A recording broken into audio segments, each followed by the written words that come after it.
Go. We're talking to 11th year head coach John Marzka. How time flies, huh, John? Yeah, it's hard to even hear that 11 years. Yeah, it doesn't seem like it's that long, but yeah, I went from feels like just yesterday I was a rookie coach in the league, and now I'm the most tenured coach in the league. So time does fly. Yeah. Talk a little bit about last year. You had a great season last year. Of course, 2015 you were the MAC. You won the MAC championship.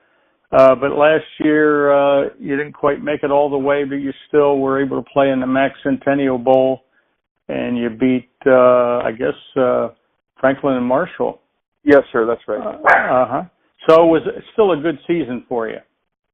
Yeah, I mean, we got off to a rough start a year ago. We dropped our first two games right out of the gate, which is certainly a tough way to start.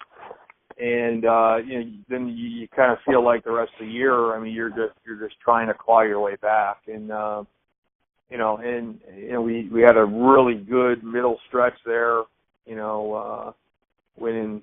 So what, 7 in a row or something like that? Yeah, 7 in a row, and then we dropped our last regular season game, at the end, and fortunately we were still able to get the MAC Centennial Bowl Championship Series, and we were able to finish, the right way, over F&M in that one, and I think that, I think it was a valuable lesson, for our guys, and I think it helped us in the off season that, we were 8-3 and we won a bowl championship.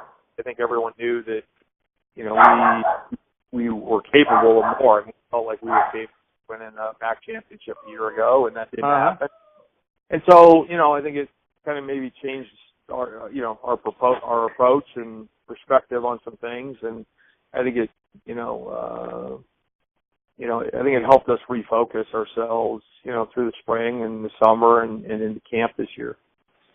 Well, this is a tough league to stay on top, and so far you're 4-0 this year, 2017 season.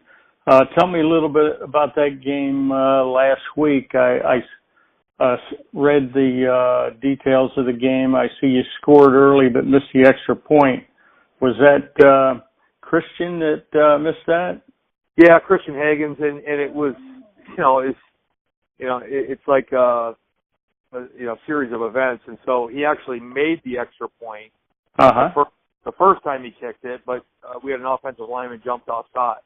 So then we have to re-kick, back up 5 yards and re-kick, and the holder dropped the ball as he was holding, and the ball fell over on its side when it was kicked, and so he ended up kicking it into the back of an offensive lineman, and so I don't know that one was Christian's fault as it was the holder and the penalty that preceded it, and so but yeah, I mean we put together like a 12 or 13 play drive to start the game and got early points, and then we got some momentum there, and I think we kind of lost a little bit of momentum on a missed extra point, and we actually missed a field goal later on a short kick, and but to Christian's credit, I mean he punted for us all day.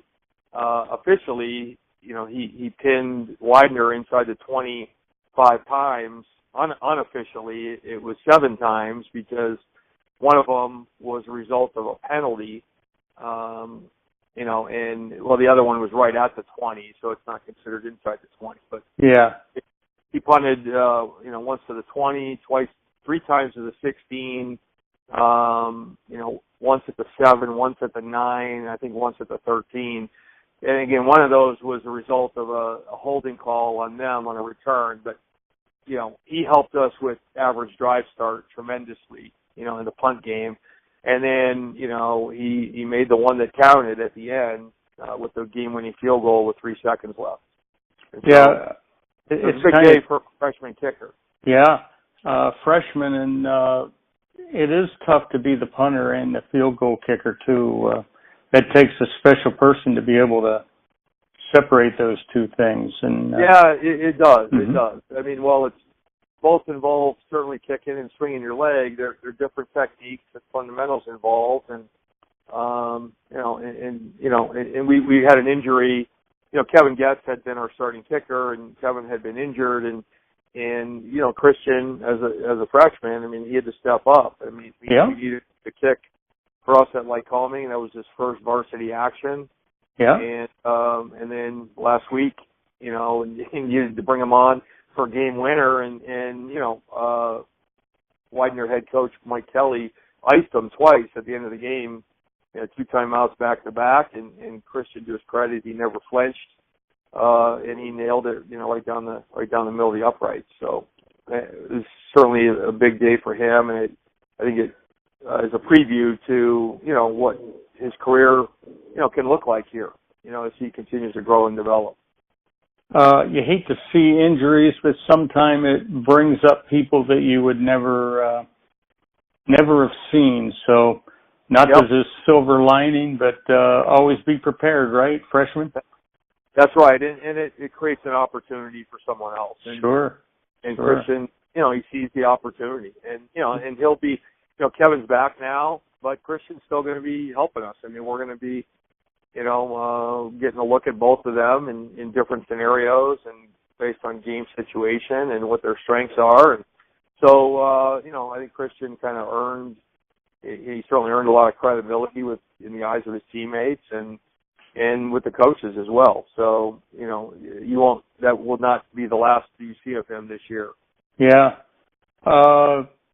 It's just one of those games that's going to be a classic that you'll think about over and over again. To win with 3 seconds on the clock must have been a tremendous feeling for your Lions squad. Yeah, it was. And the thing about it was a total team effort. I mean, we got off to a really fast start in the game, and then offensively, we just, Widener, to their credit, I mean, they put together a great defensive game plan, and they put a lot of pressure on us. They blitzed the quarterback. They were able to keep us off the scoreboard for we scored in the first few minutes of the game, and we scored with 3 seconds left. But other than that, they were able to keep us off the scoreboard in spite of we had pretty good field position. And they did a great job. Now on the other hand, we turned the ball over twice. Alex Vignola, quarterback, he did not have a great day. We fumbled, 3 or 4 snaps, QB center exchange, and we were able to recover those, but then we put the ball on the ground 2 additional times. And so, we shot ourselves in the foot numerous times, and wasted downs when you fumble. Yeah, a lot of wasted downs. Yeah. And so, but our defense was outstanding all day. To hold Widener to 7 points, yeah. Yep. Defense was outstanding all day, and our kicking game was really the difference maker. Between the punt that I already talked about, the game-winning field goal, we won field position in the kicking game. We won the category that we call momentum-changing plays. We blocked the punt. We pinned them, like I said, 5 times inside the 20. Officially, and 3 of those were, one was at the 10, one was at the 9, one was at the 7. So 3 times we pinned them at the 10-yard line or deeper, and so that was outstanding for us in the kicking game. And then set up the score. I mean, our special teams accounted for 3 points directly. Their special teams accounted for 1 point on an extra point, and that ends up being the margin of victory is 2 points. Yeah. 2 point win. And so. It was a total team effort, and our defense and our special teams kept us in the game until offensively we were able to put that last drive together, get ourselves in field goal range to kick the game winner. Let's talk a little bit, switch gears here to the game coming up. You head over to Kings, and Kings has put up over 40 points 2 weeks in a row. They have a great quarterback and that scrambles and accurate passer, and this will be a challenge for you too. Yeah, absolutely. I mean, Kings is very explosive. Zach Whitehead is a very good quarterback, very talented. He's a good athlete. He makes plays with his feet and his arm. Mm-hmm. They do a lot of different things offensively that keep you off balance. And so, we've got to have a great, defensive effort. I think we have put together a great game plan, and then we just got to execute it. Defensively, they're extremely aggressive. They've kind of changed their personality defensively, a lot more pressure, a lot more blitz than what we've seen. They've got a lot of confidence, I think, on defense, and it shows up in their aggressiveness. And so, we've got to do a great job beating the blitz in both the run game and the pass game. And pick our spots where we can, create some big plays. And then, special teams, they've got, 3 different kickers that they've used this year. They've used 2 different punters. They're trying to do some different things and to keep you off balance. So, we needed to really this week to spend a little bit extra time on the kicking game to prepare for some of the things that they do. They run a reverse on, their kick return unit. And so for us to be able to win the special teams, we needed kind of multiple game plans for depending on which kicker they're using or which punter they're using or things like that. So you get a lot to prepare for. But we've had a great week of practice, and, we got our last practice tomorrow morning and one more opportunity to prepare, and we'll be leaving here Saturday morning and go up there for a 1 o'clock kickoff. But we're excited about it. I think it'll be a great test for us. Now, one more question and comment. I know you tell people don't look forward, but you have 2 tough games coming up in Del Val and then Stevenson. How do you keep your squad focused to this game? Well, we addressed that very specifically. Okay. I told the players when we met on Monday that, that there would be people, in their lives, maybe fellow students, maybe their family, their friends who would be talking about, this big showdown next week for our homecoming, against, there's only 2 undefeated teams left in the conference. Right. Us and Del Val, and there would be people that would want to be talking to them about that big showdown. And what our focus is this week is, is really earning it, this week. I mean, that's actually the theme of the week is earn it. And, look, I'm a big believer that you've been around a lot longer than I have, John, but I've seen changes from generation to generation where, I think our society went from a society built on obligations and responsibilities, and the generational shift is now away from obligations and responsibilities and has moved to rights and privileges. Uh-huh. And, I reminded them that, look, we are not entitled to anything. I mean, we are not, it is, you've got to earn the right to be on the sideline. You've got to earn the right to play this game. You've got to earn the right to travel. You've got to earn the right to wear our uniforms. And we still and to start, yeah. Yeah, and no one's going to hand us a championship, and we've got to earn it. We got to earn it every week. We got to earn it every day. Earn it every practice, every meeting. And if we don't earn it this week against Kings, then next week we'll lose its significance. And so what we've got to do is stay focused on daily improvement, on improving weekly, be better this week than we were last week. And if we do that, then we're going to get what we earn this Saturday, by the time that last, horn blows.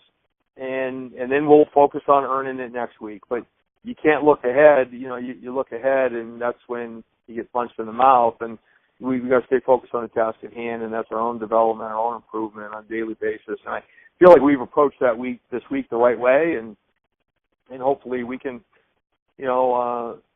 take care of business, play to our potential this Saturday. And if we do, then we'll start talking about, next week, with Del Val coming to Reading. Right. Well, the game Albright against Kings is our featured game of the week for MAC Football News, and we'll be over there taking photos and video. And John, I appreciate all of the time you've given us, and we'll see you over at Wilkes-Barre on Saturday. Okay, sounds good, John. Thanks. I appreciate the call. Right. I know.